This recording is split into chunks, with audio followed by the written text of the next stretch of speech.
If I wanted to start a software business in 2025, here's what I'd do. Being a founder myself, being 3 years into my own software business and having made a bunch of mistakes and learned from them. First things first, the first thing I would do to grow a software business is, it's pretty obvious, but focus on marketing. What I mean by that is focus your time on getting more leads and things like that. I am surprised consistently by how little time is spent doing marketing. And one of the reasons is marketing is this activity that's not really the highest priority most of the time. You're busy doing this, you're busy fulfilling, you're busy, whatever, making a pitch deck. But marketing is getting more people to know about your business. And so spend enough time doing that. If that is a primary target of yours to grow more business, then you need to reflect that in the tasks that you do. And so do more marketing related tasks. Second thing is I would focus a lot on creativity. What I mean by that is I am seeing a slew of AI products come out, and I don't think that's going to slow down, right? I think people are going to come out with more really cool and really interesting AI products. And that's going to be great. That's going to make us super productive. But it's basically going to make, doing the logical thing is going to become a lot easier. A repetitive task that is some kind of logical conclusion, can be done repetitively by AI. Creativity is the thing that AI is not going to be able to replicate nearly as easily, at least not right now, not in 2025.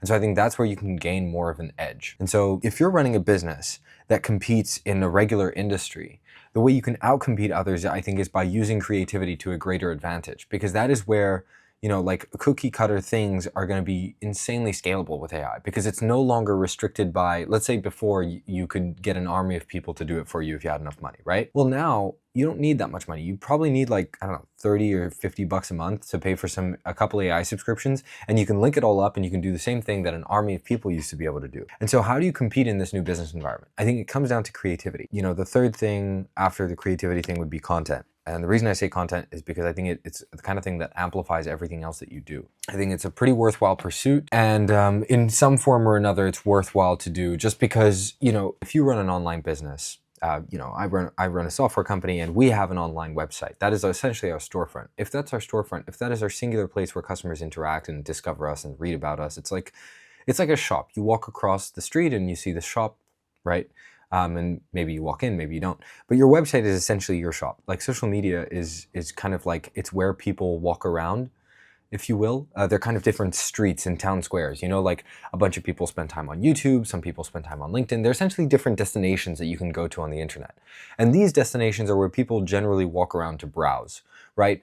When they go to a specific website, when they search something up specifically, it's usually because they're very, determined about where they want to go. They're just having a stroll around the internet place, if you imagine it as a physical place. Social media content is basically you trying to make more little pop-ups and just be present in their day-to-day lives. As of right now, I think it's one of the most cost-effective ways to get people to know about your company. And I say it's extraordinarily cost-effective because you essentially don't need to do anything except take time. And with AI, I guess you can scale it faster. You can produce much more content much faster. The only downside to that is that you're going to produce a bunch of average content, because the AI is trained on everything. And so, by nature, it becomes very average.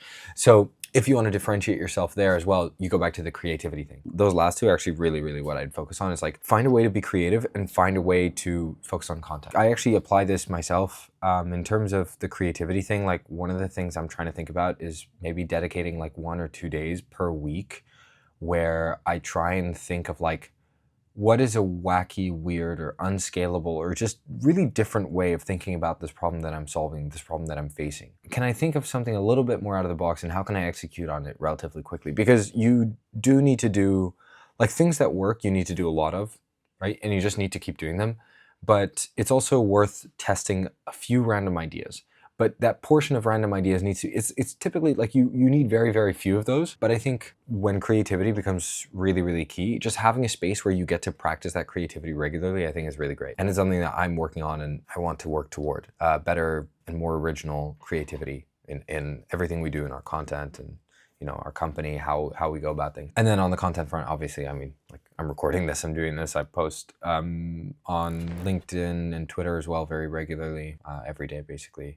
And I have hired help to do that, across the board. Not I have an editor and stuff.